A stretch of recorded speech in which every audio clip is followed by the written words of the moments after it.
ఏదైతే micro finance పేరిట ఈ సుబ్బు అనే అడ్వకేట్ ఎవరైతే ఉన్నారో ఆయన నా మీద చేస్తున్నటువంటి ఆరోపణలు ఏవైతే ఉన్నాయో అవన్నీ ఫేక్ అలిగేషన్స్. నిజంగా నేను ఇందులో ఇన్వాల్వ్ అయి ఉంటే గిన నేను ఎక్కడికైనా రావడానికి సిద్ధం. నేను ఎక్కడ ఏ పోలీస్ గడపలైనా ఏ ఏమంటారు కోర్టు గడపైనా తొక్కడానికి సిద్ధం. నేను ఇందులో నన్ను ఇన్వాల్వ్ అయినావు అని చెప్పి తేలిస్తే నేను ఏమన్నా చేయడానికి సిద్ధం. ఇన్వాల్వ్ కాలేదని తేలిస్తే మీరేం చేస్తారు? మీడియా మిత్రులు అందరూ కూడా, నేను మీడియా ఫ్యామిలీ నుంచి వచ్చాను, మీరందరూ ఏం చేస్తారు నాకు మాట ఇవ్వాలి. ఆయన ఇవన్నీ తప్పుడు ఎలిగేషన్స్ వేస్తున్నాడు. ఒక బంజారా గిరిజన ఆడబిడ్డ మీద కష్టపడి 14 ఏళ్ల నుంచి ఒక్కొక్క మెట్టు ఎదిగి పోయినటువంటి ఆడబిడ్డ మీద ఆయన ఈ ఫేమస్ కోసం కేవలం బిగ్ బాస్ కి వెళ్ళాలి, శ్రీముఖి అంటే క్రష్, ఫేమ్ అవ్వాలి. ఆయన ఒక భరతనాట్యం డాన్సర్. సో ఆ డాన్స్ అవన్నీ నేర్చుకొని ఉన్నాడు కాబట్టి ఆయనకి సినిమా పిచ్చి ఎక్కువ, సినిమాల మీద మక్కువ ఎక్కువ. దానివల్ల నా పేరు వాడుకొని ఆయన ఫేమ్ అవ్వాలని చెప్పి ప్రతి ఒక్క మీడియా గడప తొక్కి ప్రతి ఒక్కరికి అడిగి ఇంటర్వ్యూ తీసుకోండి అని చెప్పి లేనిపోని అలిగేషన్స్ అన్ని కూడా నా మీద వేస్తున్నాడు. నిజంగా ఆ బాధితుల్ని చూస్తుంటే నాకే చాలా చాలా బాధ అనిపిస్తుంది. నాకేం సంబంధం ఉంది? ఈ చేతి నిండా పనులే ప్రజల ఆశీర్వాదాలతో, మీ అందరి ఆశీర్వాదాలతో ఈ రోజు మీడియా లేకపోతే నేను లేను. ఇండిపెండెంట్ గా ఎదిగిన దాన్ని, నేను మీ చేతులల్లో ఎదిగిన దాన్ని, మీ చేతులల్లో పెరిగిన దాన్ని నేను ఎందుకు చేస్తాను? నేను అక్కడి నుంచే కదా వచ్చాను. ఎక్కడి నుంచి అయితే వచ్చానో వాళ్ళ పొట్ట నేను కొడతానా? నిజంగా నేను బాధితుల తరపున గట్టిగా నిలబడుతున్నాను. ఎవరైతే నా పేరు యూజ్ చేసి చీట్ చేసి ఎవరైతే వాళ్ళ దగ్గర నుంచి డబ్బులు తీసుకున్నారో వాళ్ళని కంపల్సరీ కఠినంగా శిక్షించాలని నేను పోలీస్ శాఖను గాని కోరుతున్నాను. సో మిగతా వివరాలన్నీ కూడా మా లాయర్ గారు మాట్లాడతారు. సుబ్బు గారి మీద ఇచ్చాం. సుబ్బు సిగపోగు పూర్తి నేమ్ ఆయన పేరు. చూడండి, ఆయన పేరు మీద నేను కంప్లైంట్ ఇవ్వడానికి వచ్చాను. ఎక్స్టార్షన్ కంప్లైంట్ ఇచ్చాను ఆల్రెడీ. మేము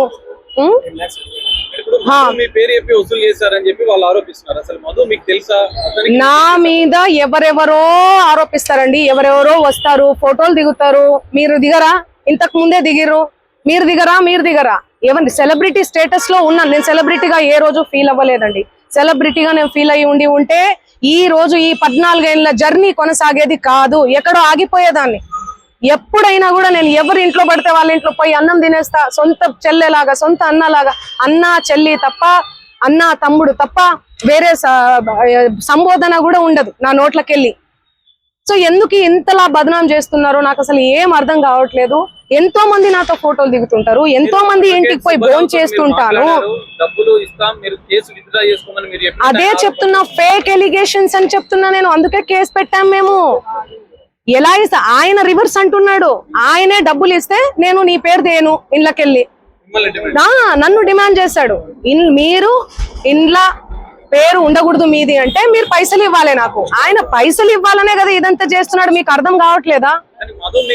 అందుకే మేము డిఫమేషన్ కేసు పెట్టినాం. ఎందుకు సంబంధిస్తారండి? ఎవరెవరో వస్తారు, ఆమె మాకు తెలుసు, ఇదిగో నేను ఫోన్ చేస్తాను, ఇదిగో మాట్లాడు, ఇదిగో నా కోసం పాట పాడింది, నా కోసం ఇదిగో ఇంటికి వచ్చింది, అన్నం తిన్నది.